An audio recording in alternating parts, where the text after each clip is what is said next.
जैसे कांच के लक्ष्मण देना हो देखो जांच के तोर गोरा बदन हो जैसे कांच के लक्ष्मण देना हो देखो जांच के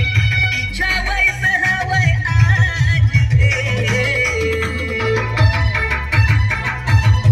और कपड़ा ला चलते न कांच के